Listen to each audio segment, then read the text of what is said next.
Bueno, pues continuamos con nuestro temario de por qué creo. No olvidemos que es esto lo que estamos intentando aclarar o profundizar. El saber por qué decimos creer. Y hoy vamos a fijarnos concretamente, que ya estamos comenzando estos días pasados, por qué creo en la Iglesia. En el credo tenemos también ese momento en el que decimos creo en la Iglesia.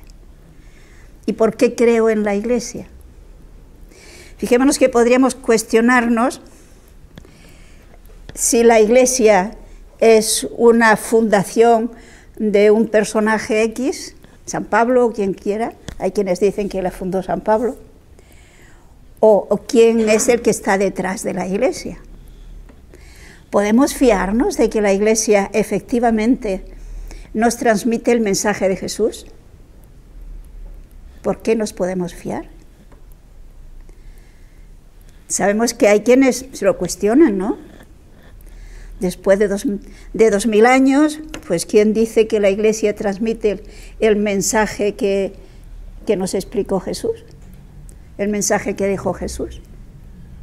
Tenemos la seguridad de que realmente es el mismo mensaje el que hoy nosotros recibimos, el que nosotros hoy creemos, o se ha deformado a lo largo de los siglos. Porque supongo que conocen ese juego de transmitir su mensaje en secreto, ¿no? Yo lo conozco como el de los disparates. Se empieza diciendo una cosa y cuando al final el último que ha recibido el mensaje dice lo que ha oído, muchas veces no tiene nada que ver con lo que se dijo al principio, ¿no? Entonces, ¿no habrá pasado algo así con el mensaje cristiano? ¿Puedo creer? Esto es lo que yo quisiera hoy intentar de clarificar de por qué nosotros estamos seguros de que el mensaje que hoy nos enseña la Iglesia es el mismo que enseñó Jesús. No se ha deformado. Y tenemos argumentos sólidos para creerlo. Intentemos, por lo tanto, de profundizar en esta idea. Partamos de algo que es muy importante. Hemos visto ya estos días pasados cómo hay lo que llama San Pablo las dos banderas, los dos reinos, ¿no? El reino de Dios, que instaura a Jesucristo, que restaura a Jesucristo plenamente, y el reino del diablo. Y hay esa lucha, la lucha de la luz y las tinieblas, que ya aparece en el Evangelio de San Juan al principio. Recordemos en primer lugar cuál era el mensaje de Jesús cuando empezó su vida pública. ¿Qué es lo primero que decía en esa predicación suya? Leamos en San Marcos, capítulo 1, versículos 14 y 15. Después que Juan fue preso, vino Jesús a Galilea predicando el Evangelio de Dios y diciendo: cumplidos el tiempo y el reino de Dios está cercano, arrepentíos y creed en el Evangelio. Fijémonos en esta afirmación de Jesús. El reino de Dios ya está cercano, está en Él, viene con Él, podríamos decir, y por lo tanto, para poder participar de ese reino de Dios, ¿qué nos dice que tenemos que hacer? Dos cosas, que en realidad es una: arrepentirse y creer en el Evangelio. Arrepentirse significa dar media vuelta. Antes no creía en el Evangelio, antes seguía el reino del diablo, por decirlo mal así, ahora tiene que dar la vuelta y creer esa buena nueva, que eso significa Evangelio, que nos trae Jesús. Y por lo tanto decidirse a pertenecer al reino de Dios. Pero observemos que aquí hay una decisión libre de cada uno de nosotros. Yo tengo que decidir, lo que hemos dicho tantas veces, a qué reino quiero pertenecer. Y para poder pertenecer al reino de Dios yo tengo que arrepentirme. Y fijémonos que ese arrepentimiento no se hace en un momento. En un momento se hace al inicio, pero supone una conversión continua hasta el final de nuestra vida. porque la meta, no lo olvidemos, que lo he dicho muchas veces, lo que Dios quiere para lo que nos ha creado es para que seamos santos, porque estamos llamados a participar de la vida de Dios, que es santo. Como dirá San Pedro, citando el Antiguo Testamento: santos habéis de ser, porque yo, Yahvé, vuestro Dios, soy santo, dijo Jesús. Pero entonces, fijémonos, este es el mensaje: hay que convertirse para entrar en el reino de Dios. ¿Y qué hace Jesús para iniciar ese reino de Dios, que es la Iglesia? Lo primero que hace es rodearse de jóvenes que se entusiasman con él y que le siguen. Recordemos, por ejemplo, el encuentro de Juan y Andrés con Jesús. No sé si se acuerdan. Tal vez podemos recordarlo nuevamente. Lo tenemos en el Evangelio de San Juan, capítulo 1. Leamos los versículos 35 al 51. Recordad que Juan Bautista estaba predicando allí junto al Jordán, que Jesús se acerca con el grupo de los que se bautizaban y se bautiza, es bautizado por Juan, que después Jesús se fue al desierto, estuvo allí los 40 días y ahora vuelve y pasa junto a Juan, que está bautizando, a Juan el Bautista.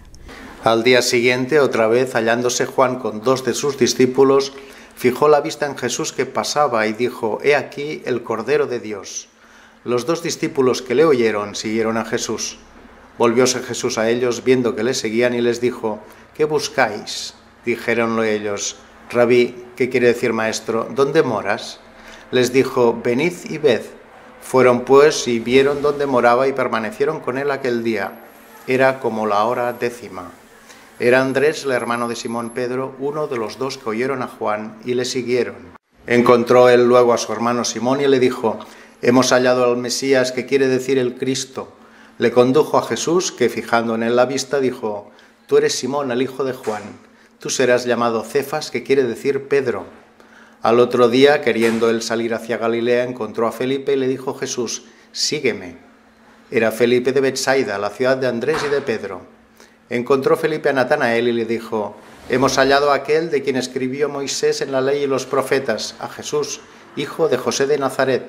Díjole Natanael: «¿De Nazaret puede salir algo bueno?». Díjole Felipe: «Ven y verás».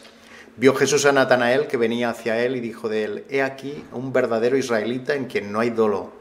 Díjole Natanael: «¿De dónde me conoces?». Contestó Jesús y le dijo: «Antes que Felipe te llamase, cuando estabas debajo de la higuera, te vi». Natanael le contestó: «Rabí, tú eres el Hijo de Dios, tú eres el Rey de Israel». Contestó Jesús y le dijo: «Porque te he dicho que te vi debajo de la higuera, ¿crees? Cosas mayores has de ver». Y añadió: en verdad os digo que veréis abrirse el cielo y a los ángeles de Dios subiendo y bajando sobre el Hijo del Hombre. O sea, fijémonos que está Juan Bautista rodeado, en este caso acompañado de 2 de sus discípulos, de los discípulos de Juan Bautista, que es Andrés, el hermano de Pedro, y Juan, el hermano de Santiago. Estos 2 escuchan el mensaje de Juan. Fijemos que el mensaje de Juan es un testimonio de lo que él sabe, porque él lo ha experimentado. No olvidemos que Juan ha visto esa manifestación de la Trinidad en el momento que bautizó a Jesús. Y lo señala con el dedo. Ese es el Cordero de Dios que quita el pecado del mundo. Ese es el Mesías, el que estamos esperando. Y aquí tenemos a estos 2 jóvenes, entonces, Andrés y Juan, que se van detrás de Jesús. Y fijémonos que Juan, que es el que nos escribe este relato, se acuerda hasta de la hora en la que se encontró con Jesús. ¿Se han fijado? La hora 10:00. Es decir, si tenemos en cuenta que ellos contaban el tiempo a partir de las 6 de la mañana, van contando, pues eran las 4 de la tarde. Cuando San Juan escribe esto, es un ancianito. Lo escribe hacia el final de su vida. Y se acuerda de la hora en la que se encontró con Jesús. Es decir, fijémonos qué impacto supuso para él el encontrar a aquel que estaban deseando que llegara, aquel que Juan estaba preparando el camino, encontrarse con Jesús. Entonces los 2 quedan impactados, tanto Juan como Andrés, porque Andrés es el primero que se encuentra con su hermano Simón, y lo lleva Jesús. Hemos encontrado al Mesías. Y tenemos este primer encuentro de Simón con Jesús, y es ese momento en el que Jesús le cambia el nombre a Simón y le llama Pedro, le llama piedra. Recordemos que en la Biblia, cuando hay un cambio de nombre, indica una relación especial distinta con Dios, una responsabilidad especial, una misión que se le confía. Jesús le va a confiar la misión de ser piedra, esa piedra sobre la que se va a edificar su iglesia. Pero a continuación se nos dice en los versículos que no hemos leído que Jesús igualmente llama a Felipe, y Felipe le sigue, y Felipe igualmente queda impactado porque encuentra a su amigo Natanael y le dice: hemos encontrado al Mesías, es Jesús de Nazaret. Natanael le dice: pero de allí de Nazaret puede salir algo bueno. Es decir, Natanael no le convence que de allí pueda salir el Mesías, tenía que salir de Belén. Y observemos que Felipe está convencido, no tiene argumentos para responder a Natanael, que por lo visto era pues conocedor un poco más un poco más intelectual, diríamos ahora, ¿no? Y por lo tanto, ¿qué dice Felipe? Como que Felipe está convencido, le dice: ven y verás. Y efectivamente esa convicción de Felipe hace que Natanael efectivamente le siga y se encuentre con Jesús. Es decir, de esta manera se van formando este grupito que se va ampliando y cada vez será más grande ese grupo de los que le siguen a Jesús continuamente. Y que por lo tanto van siendo testigos de lo que Jesús enseña y de lo que Jesús hace, de su vida, de la vida de Jesús. Y una vez que ya ha habido, digamos, un cierto tiempo de que este grupo va siguiendo a Jesús, llega el momento decisivo en el que Jesús elige, entre todos los que le siguen, elige a los que han de ser sus colaboradores estrechos. Fijémonos en San Lucas, capítulo 6, versículos 12 y 13. Aconteció por aquellos días que salió él hacia la montaña para orar y pasó la noche orando a Dios. Cuando llegó el día, llamó así a los discípulos y escogió a 12 de ellos, a quienes dio el nombre de apóstoles. Nos interesa este detalle. Jesús ha subido a la montaña, se ha pasado toda la noche orando. Es decir, lo que va a hacer al día siguiente es muy importante, es decisivo.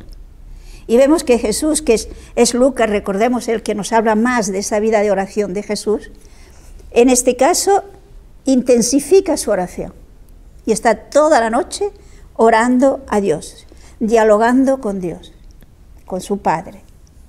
Y podíamos preguntarnos: ¿y qué hizo tantas horas? ¿Qué oración más larga? ¿Qué tenía que decir tantas horas? Y yo creo que no es difícil pensarlo, saber qué es lo que diría. Ciertamente, creo que estamos de acuerdo en que Jesús no pasó la noche recitando salmos, aunque sin duda que sí, que recitaría también quizás algún salmo. Pero es un diálogo de contarse las cosas.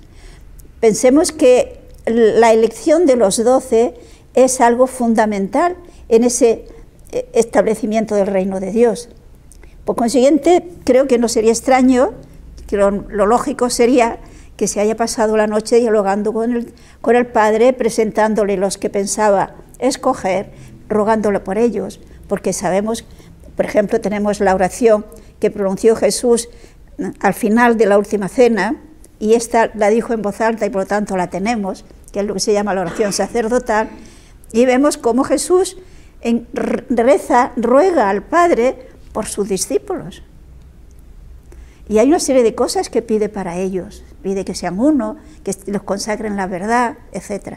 Y también pide por el resto de los que creerán, por lo tanto por nosotros. Entonces, si vemos el contenido de esa oración, podemos pensar qué es lo que haría durante aquellas largas horas. Y por la mañana nos dice que reúne a todo ese grupo, esos discípulos que le seguían, y de entre ellos elige a 12. Y yo no sé si se han fijado qué nombre pone al grupo. Los llama apóstoles. Fijémonos que apóstol en castellano sería llamarle enviados. Por lo tanto, les llamó enviados, que eso es lo que significa la palabra apóstol. Por lo tanto, observemos cómo Jesús está poniendo las primeras piedras para fundar su iglesia. La iglesia no la ha fundado San Pablo, la iglesia la ha fundado Cristo. Y la ha fundado sobre ese cimiento de los 12 apóstoles.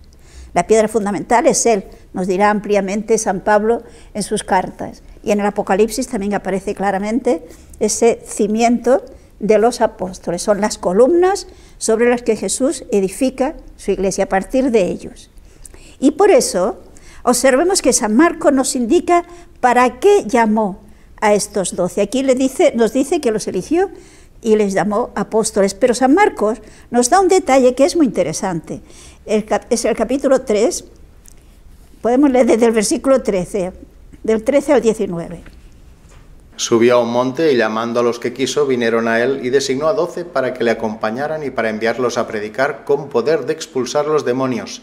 Designó pues a los 12, a Simón, a quien puso por nombre Pedro, a Santiago el de Zebedeo y a Juan, hermano de Santiago, a quienes dio el nombre de Boanerges, esto es, hijos del trueno, a Andrés y Felipe y Bartolomé y Mateo, a Tomás y Santiago el de Alfeo, a Tadeo y Simón el cananeo, y a Judas Iscariote, el que le entregó. Pero aquí Marcos nos da un detalle que es muy interesante, que no nos lo dice Lucas. En primer lugar, Jesús escogió a los que Él quiso. Es decir, no les dijo, a ver, entre vosotros, ¿quién quiere venirse conmigo? Ni tampoco, ¿a quién elegís de entre todos vosotros para que sea? No. Es decir, observemos que en este caso Jesús no los elige democráticamente. Los elige Él personalmente. Eligió a los que Él quiso. Y sigue haciéndolo así. El Señor sigue eligiendo a los que Él quiere. Luego le responden o no le responden. Le responden mejor o peor. Entre esos que elige, tenemos a un Judas que le respondió pues pésimamente mal. Pero fue elegido por Él. Por consiguiente, elige los que Él quiso, eligió a 12. No olvidemos que el número 12 en el pueblo de Israel tenía un significado muy importante. Fueron 12 las tribus de Israel, pero fijémonos bien, si leemos atentamente cuando se nos habla de las tribus de Israel, veremos que no eran 12, que fueron 13. Porque de José salieron 2 tribus, sus 2 hijos, cada uno formó una tribu, Efraín y Manasés. Pero el número 12 tiene un significado, por lo tanto son los 12 tribus de Israel. Pues con el mismo significado, el significado de pueblo de Dios. El pueblo de Dios está formado en el Antiguo Testamento por las 12 tribus de Israel. Pues en el Nuevo Testamento, Jesús va a edificar su iglesia sobre los 12 apóstoles. Aquí está el nacimiento de ese pueblo de Dios. Recordemos que Jesús decía que el reino de los cielos es como un granito de mostaza, que cuando germina se puede convertir en un árbol. Pues ese grano de mostaza eran estos 12. Pero además nos da otro detalle San Lucas. Los eligió para que convivieran con Él, para que le acompañaran. Y después enviarlos a predicar. Por lo tanto, fijémonos que lo que está preparando Jesús son testigos.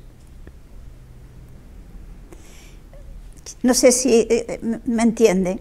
Es decir, o sea, observen que Jesús no ha elegido a 12 a los cuales les va a dar una serie de clases para que aprendan una serie de cosas. No. Los ha elegido para que estén con Él, para que le conozcan, para que conozcan a fondo quién es Él, cuál es su manera de vivir, cuál es su mensaje. Porque han de ser testigos. No son profesores, han de ser testigos. Y fijémonos que eso sigue siendo así. el Evangelio se sigue extendiendo por testigos, por personas que den testimonio. Si no, Jesús les habría dicho, pues, escribir, o Jesús habría fundado una editorial. No hace eso. Prepara testigos. Testigos que, digámoslo así, para que me entiendan, que se enamoren de Jesús y hablen de ese amor, de esa relación personal con Jesús. Esto es lo que Jesús está preparando. Y entonces nos dice que además les dio poder para expulsar demonios. Es decir, les da poderes sobrenaturales. Estos 12 que serán testigos de esa vivencia con Jesús durante 3 años, con esos poderes que recibirán de Dios, que después serán más, serán los que pondrán los fundamentos de la Iglesia. Y a partir de ellos se irá extendiendo la Iglesia hasta los confines de la tierra. El mismo San Juan nos habla de que él lo que habla es de lo que él ha visto. Fíjense en la primera carta de San Juan, capítulo 1, versículos 1 al 4. Lo que era desde el principio, lo que hemos oído, lo que hemos visto con nuestros ojos, lo que contemplamos y palparon nuestras manos tocando el verbo de vida, porque la vida se ha manifestado y nosotros hemos visto y testificamos y os anunciamos la vida eterna que estaba en el Padre y se nos manifestó. Lo que hemos visto y oído os lo anunciamos a vosotros, a fin de que viváis también en comunión con nosotros. Y esta comunión nuestra es con el Padre y con su Hijo Jesucristo. Os escribimos esto para que sea completo vuestro gozo. O sea, fijémonos aquí cómo insiste San Juan, que él habla de lo que ha visto, de lo que ha tocado, de lo que ha escuchado, de lo que ha vivido, tocante a Cristo, al origen de la vida. Y nos lo dice, y esto es muy importante, precisamente para que si nosotros creemos, estemos en comunión con Juan, o sea, con esos testigos, y esta nuestra comunión con él es comunión con el Padre, con el Hijo y con el Espíritu Santo. Y nos lo dice para que estemos felices, para que tengamos ese gozo. Es decir, el mensaje y el proyecto de Dios no es fastidiar al hombre, no es fastidiar a la mujer, es el gozo, la alegría profunda del ser humano.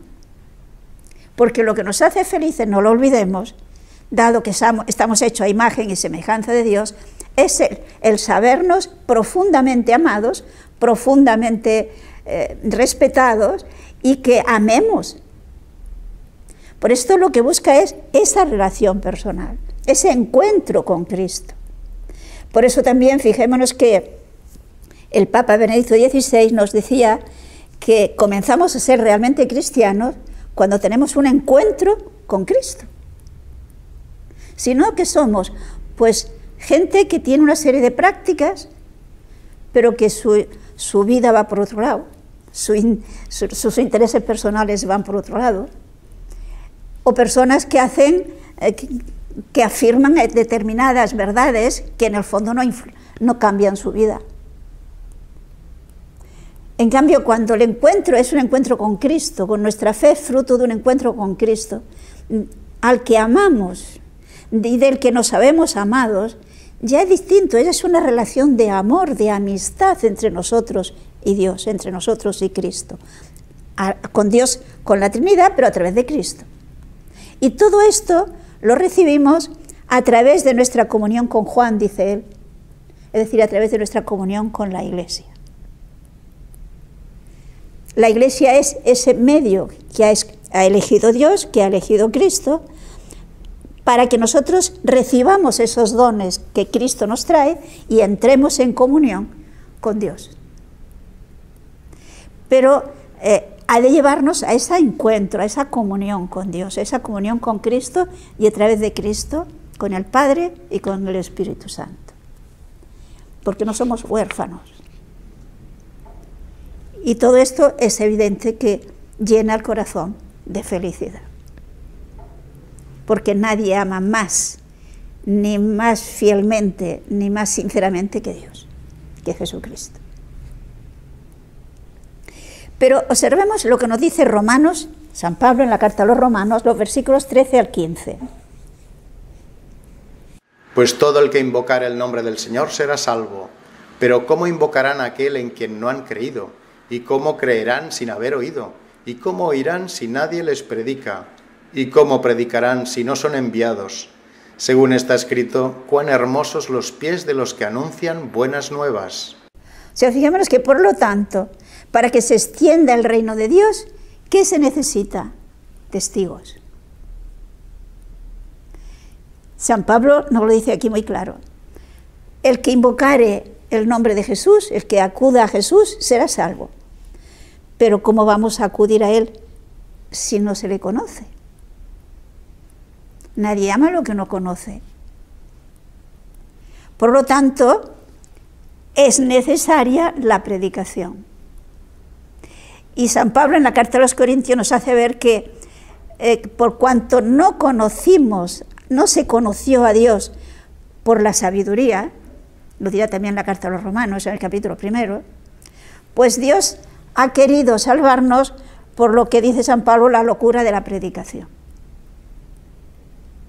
Es decir, con las facultades mentales que Dios nos ha dado, con nuestra inteligencia, con nuestra capacidad de observación, si actuáramos con sinceridad y coherencia, a partir de la creación, nos dirá San Pablo en el capítulo 1 a los Romanos, podemos conocer la existencia de Dios, su bondad, su grandeza, su eternidad, etc. Pero por ese camino la inmensa mayoría de la gente no lo ha conocido. Por lo tanto, para que le puedan conocer, se necesitan que haya testigos que dan testimonio. Por lo tanto, es importantísimo que sean enviados, que haya quienes envían, es decir, que haya personas que se sientan enviadas por Dios para dar testimonio. Y es lo que ha hecho Jesús. Ha escogido a estos 12 para que puedan dar testimonio. Y es lo que sigue haciendo. O sea, el camino que sigue haciendo Jesús sigue siendo el mismo, a través de testigos. Y en realidad podríamos decir que todos los bautizados estamos llamados a dar testimonio de nuestra fe. Todos. No quiere decir con eso que tengamos que ser predicadores, no. Testigos, que es otra cosa. Testigos con nuestra vida. Testigos con nuestras palabras, evidentemente también, con nuestra coherencia. Y así fue como se expandió la Iglesia primitiva, mediante el testimonio coherente de todos los cristianos, al menos de la inmensa mayoría de los cristianos que iban creyendo en Cristo. Y este mensaje, este testimonio, tienen que llevarlo, fíjense, en el Mateo, capítulo 28, versículos 18 al 20. Y acercándose Jesús les dijo, me ha sido dado todo poder en el cielo y en la tierra. Id pues, enseñad a todas las gentes, bautizándolas en el nombre del Padre y del Hijo y del Espíritu Santo, enseñándoles a observar todo cuanto yo os he mandado. Yo estaré con vosotros siempre hasta la consumación del siglo. O sea, fijémonos que en este texto Jesús dice a los apóstoles, aquellos hombres que él había escogido, que vayan a todo el mundo y que prediquen el Evangelio a todo el mundo. Y que Jesús va a estar con ellos hasta el fin del mundo. Luego, ¿qué nos está diciendo aquí? Que evidentemente los apóstoles no iban a vivir hasta el fin del mundo. Eso Jesús lo sabía. Luego, esos apóstoles tienen que tener sucesores que tengan la misma misión y la misma responsabilidad. Y observemos que cuando Jesús le ha dicho que den testimonio, que prediquen, que enseñen lo que Él les ha enseñado a ellos, les da una garantía para que lo puedan hacer. Y es, yo estaré con vosotros todos los días hasta el fin del mundo. Por lo tanto, ese mensaje, Jesús, que quiere que conozcamos la verdad y que llegue esa verdad a todo el mundo, garantiza que no se deforma. Él está ahí para que no se deforme. Yo estaré con vosotros para que cumpláis esa misión, de llevar el mensaje a todo el mundo, a lo largo de todos los siglos, hasta el fin del mundo, o sea, hasta los últimos tiempos. Dicho sea de paso, esto nos indica que la Iglesia durará hasta el fin del mundo, hasta que Jesús venga por segunda vez. No hay peligro de que desaparezca. Podrá haber menos cristianos, pero el testimonio de Cristo estará activo, comunicándose hasta el final de los tiempos. Y Jesús junto con esos cristianos, junto con esos testigos. Fijémonos que esto es una alegría inmensa. Sabemos que estamos digámoslo así, en la auténtica verdad, en el camino de Dios, y que no hay peligro de que pueda desaparecer esa transmisión del mensaje de Cristo. La Iglesia permanecerá. Se acordarán en aquel momento en el que Jesús elige a los apóstoles, en concreto cuando Jesús le promete a Pedro hacerlo jefe de la Iglesia. Hay algunas palabras de Jesús que son muy importantes.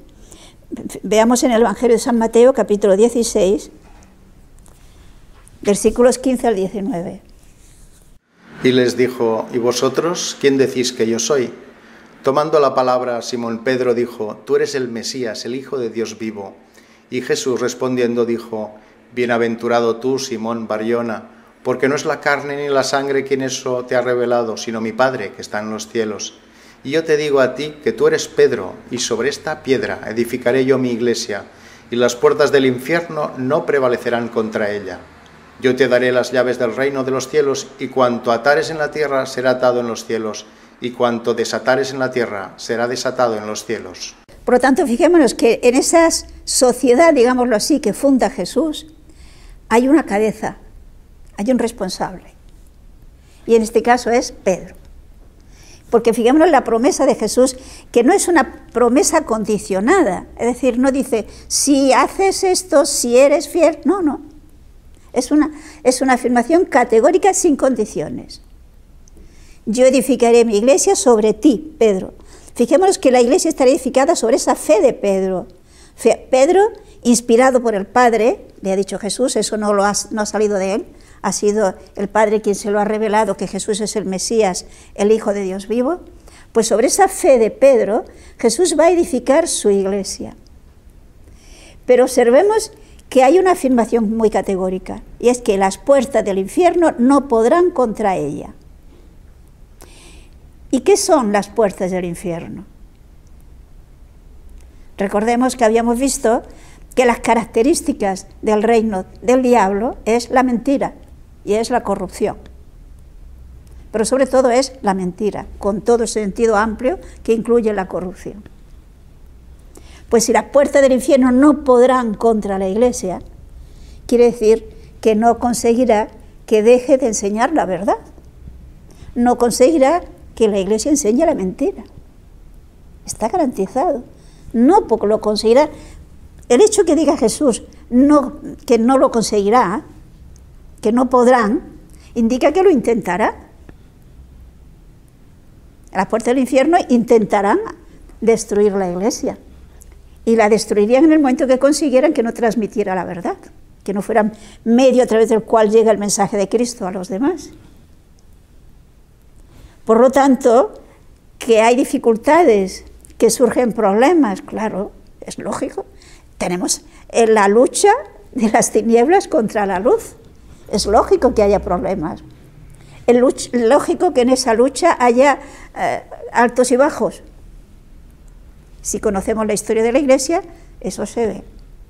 Pero permanece fiel, firme, siempre, esa transmisión del mensaje de generación en generación, de siglo en siglo, hasta nuestros días. Y así continuará hasta el fin del mundo, porque está empeñada la palabra de Dios. O sea, fijémonos que yo creo a Dios, creo a Jesús, que lo ha afirmado categóricamente.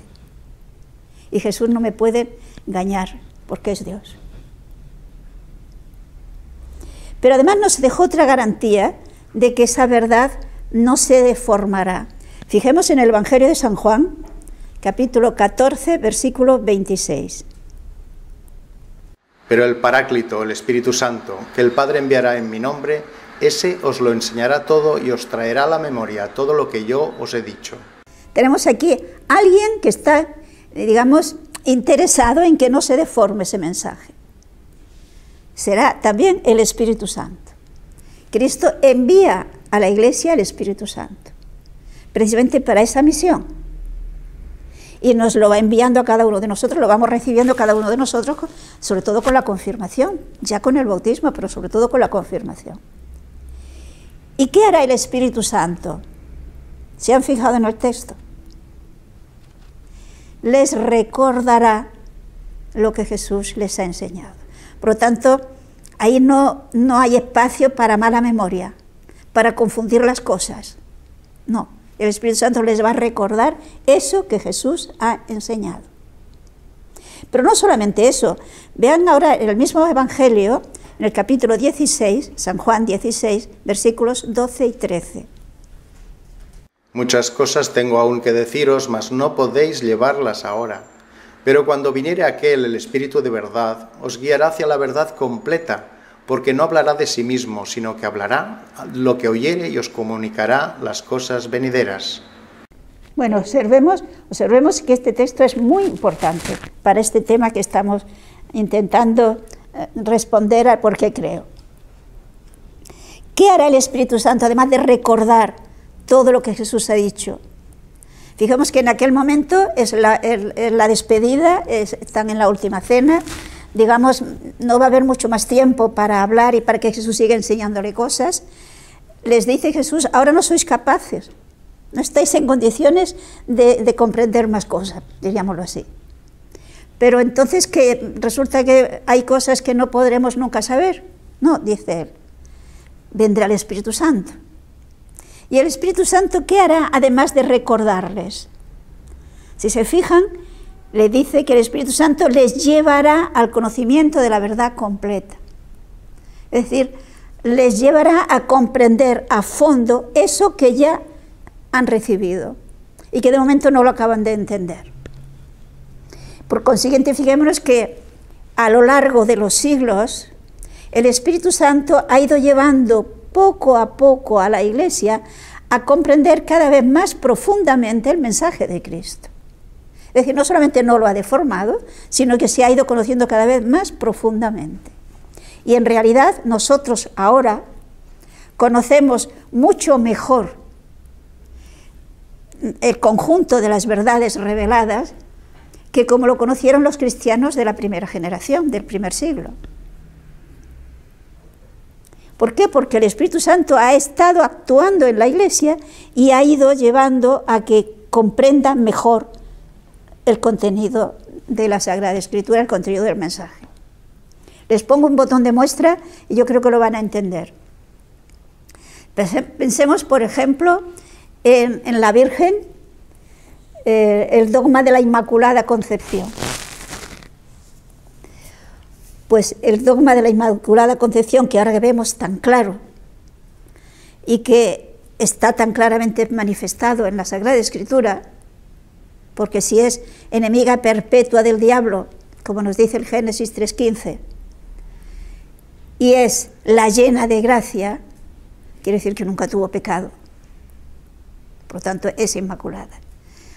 Y esos textos estaban, pero ha sido bajo la acción del Espíritu Santo que se ha comprendido que efectivamente la Virgen es inmaculada. Porque el problema que tenían durante muchos siglos, piensen que por ejemplo Santo Tomás de Aquino no lo veía claro. Ya se hablaba, pero no lo veía, él no estaba de acuerdo. ¿Por qué? Pues porque existe una verdad de fe fundamental, que es que el pecado original se transmite por generación natural. La Virgen nació por generación natural, luego tenía que tenerlo. Y hay otra verdad fundamental, y es que Cristo es el Salvador de todos los hombres. Entonces, se pensaba, la Virgen es muy santa, la más santa de todas, pero decían tuvo el pecado original del cual se le libró. Quizás pensaban que quizás enseguida. Pero bajo la acción del Espíritu Santo llegó el momento de que ilumina a don Escoto, y entonces hace entender, y la Iglesia lo vio clarísimo, que se puede salvar de dos maneras: librándolo, digamos, salvándolo después de haber caído, o librándole para que no caiga. Y la Virgen fue preservada,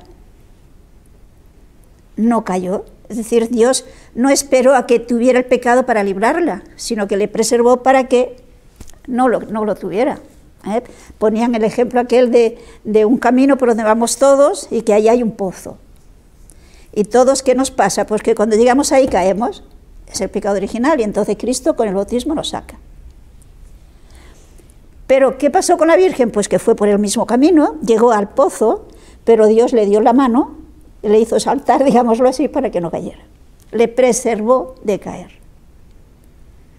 Entonces, esto clarificó, bajo la luz del Espíritu Santo, todos esos otros textos, que era clarísimo que la Virgen fue siempre santa. Es que tendríamos un ejemplo, que podríamos buscar otros. El Espíritu Santo, por lo tanto, fijémonos que no da ideas nuevas. Lo que hace es profundizar en lo que ya se tiene, comprender mejor lo que ya teníamos. No hay deformación, por lo tanto. Sino, yo diría que es algo así como quien ha subido a una cumbre y tiene delante un gran paisaje. Cuando llega y mira, pues ve el gran paisaje. Pero si luego se detiene y coge un prismático, puede ir viendo una cantidad de detalles. Puede comprender mejor, puede conocer mejor ese espacio. Y el espacio no ha cambiado, lo ha conocido mejor. Pues esto ocurre en la acción que hace el Espíritu Santo a lo largo de los siglos en la Iglesia, cumpliendo lo que dijo Jesús: os llevará al conocimiento de la verdad completa. Luego, con estas garantías por parte de Dios, ¿podemos dudar de que a nosotros nos ha llegado el mensaje tal cual lo transmitió Jesús? ¿Nos ha llegado íntegro? ¿Nos ha llegado perfecto? Queda, digamos, por nuestra parte, la libertad. ¿Lo acepto o no lo acepto? Eso ya soy yo. Pero Dios me ha dado garantías clarísimas. Hasta tal punto que fíjense lo que nos dice San Pablo en la primera carta a Timoteo, capítulo 3, versículos 14 y 15. Esto te escribo con la esperanza de ir a verte pronto, para que si tardo sepas cómo hay que comportarse en la casa de Dios, que es la iglesia de Dios vivo, columna y sostén de la verdad. Bueno, a mí esta definición me encanta. O sea, fijémonos qué definición hace San Pablo a Timoteo de la iglesia. La iglesia, esta sociedad fundada por Cristo, que va llevando el mensaje y la gracia adquirida por Cristo hasta el final de los tiempos, nos dice San Pablo que es columna y fundamento de la verdad. Es muy gráfico, o sea, si vemos un gran edificio, no sé, una iglesia, las columnas son los que mantienen en pie esa iglesia. ¿Qué hizo Sansón? Arrancar las columnas, ¿no? Y se hundió el templo. Bueno, pues si la iglesia pudiera dejar de enseñar la verdad, el edificio de la verdad se nos caería abajo. Es la iglesia la que lo mantiene en pie. Mantiene en pie y nos da la garantía de que efectivamente tenemos el mensaje que Cristo quiso transmitirnos, para gran alegría nuestra. O sea, fijémonos que la iglesia es el gran regalo que nos ha dado Dios. El gran regalo. A través de la iglesia nosotros entramos en comunión con Cristo, en comunión con la Santísima Trinidad, y nos beneficiamos de todos los dones que recibimos en Cristo Jesús, como dice San Pablo en la carta a los Efesios. Pero fijémonos que los apóstoles tenían que transmitir este mensaje, y es importante verse, por ejemplo, fíjense en la segunda Timoteo, capítulo 2, Versículos 1 y 2. Tú pues, hijo mío, ten buen cuidado, confiado en la gracia de Cristo Jesús, y lo que de mí oíste ante muchos testigos, encomiéndalo a hombres fieles, capaces de enseñar a otros. O sea, observemos lo que dice San Pablo a Timoteo. Tengamos en cuenta, San Pablo, apóstol. Él mismo nos dirá que es apóstol, fue enviado por Cristo, aunque en otras circunstancias no convivió con Jesús, pero es apóstol. Por lo tanto, es obispo, diríamoslo así. Él ha transmitido esa responsabilidad, podríamos decir, ese don de Dios a Timoteo, que también es obispo. Y le dice a Timoteo que busque a hombres fieles para comunicarlo, para que a su vez ellos luego elijan a otros. Es decir, aquí vemos lo que es la tradición, la transmisión del mensaje, de la responsabilidad de los apóstoles. ¿Y cómo se hace? ¿Cómo se transmitía esos poderes? Recordemos que el mismo San Pablo dirá también a Timoteo que se hacía mediante la imposición de sus manos. Podéis buscar, si queréis, en la primera de Timoteo, en el capítulo 5, el versículo 22. No seas precipitado en imponer las manos a nadie, no vengas a participar de los pecados ajenos, guárdate puro. O sea, fijémonos, Timoteo, obispo. ¿Y qué le dice San Pablo? Vigila a quién impones las manos, es decir, a quién ordenas sacerdotes. El rito del sacramento del orden era el mismo. Mediante la imposición de las manos, transmitían, y la oración correspondiente, transmitían esos poderes que a su vez ellos habían recibido de Jesús. Entonces dice, vigila a quién le impones las manos. También le dirá en otra carta que Timoteo es obispo por la imposición de las manos de Pablo. Es decir, es importante que nos demos cuenta que la organización de la Iglesia ya la decidió y la describió Jesús. No sé si recuerdan que en el libro de los Hechos de los Apóstoles nos dice San Lucas en el capítulo 1 que durante 40 días Jesús se apareció a los apóstoles hablándoles del reino de Dios. Por lo tanto, les informó, les acabó de informar de cómo organizar este reino de Dios, que es la Iglesia. Y de hecho vemos, si leemos los Hechos de los Apóstoles atentamente, que cuando se presentan circunstancias en las que es necesario hacer participar de este don a otros, no se reúnen a decir, ¿y ahora qué tenemos que hacer? No, lo saben. Recuerden en el capítulo 6 de los Hechos, cuando se presenta aquel problema de los pobres, que unos son mejores atendidos que otros. Y entonces, ¿qué hacen? Ordenan a los primeros diáconos. Pero, vuelvo a insistir, saben lo que tienen que hacer. Ante el problema no se lo cuestionan, no piensan, ¿y ahora qué? No, lo saben. Y lo mismo San Pablo, cuando en sus viajes apostólicos, recordemos que nos dirá que en cada ciudad puso sacerdotes mediante la imposición de sus manos. Es decir, tanto San Pablo, yéndose fuera, como los demás apóstoles, saben cómo tienen que organizar la Iglesia. ¿Por qué? Porque la Iglesia la ha fundado Jesús. Y solo porque está fundada por Dios, se puede explicar que esté todavía viva después de 20 siglos, con todos los problemones que ha tenido que atravesar la Iglesia en esos tiempos. Sin embargo, sigue siendo la misma, con la misma enseñanza, con los mismos sacramentos, la misma. Y esto se puede comprobar leyendo la historia de los apóstoles, de los santos padres, es decir, de los predicadores, de los santos del siglo I, del siglo II, del siglo V, del siglo XIII, es decir, a lo largo de todos los siglos. Se mantiene idéntica a ese mensaje de Cristo.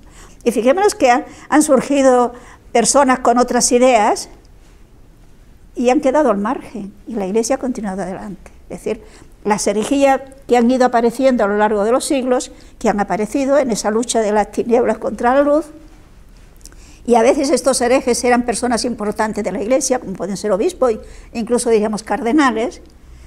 Sí, pero esos han quedado al margen y el mensaje de la Iglesia ha continuado adelante. La garantía de esa unidad la tenemos en el Papa, pero esto lo vamos a dejar, si os parece, para el próximo día, porque ya tenemos la hora. O sea que yo creo que podemos dar gracias a Dios de que la Iglesia es una garantía, es una presencia de Dios entre nosotros, sostenida por Dios mismo. Pues demos gracias a Dios y seamos fieles y testigos fieles de este mensaje que hemos recibido.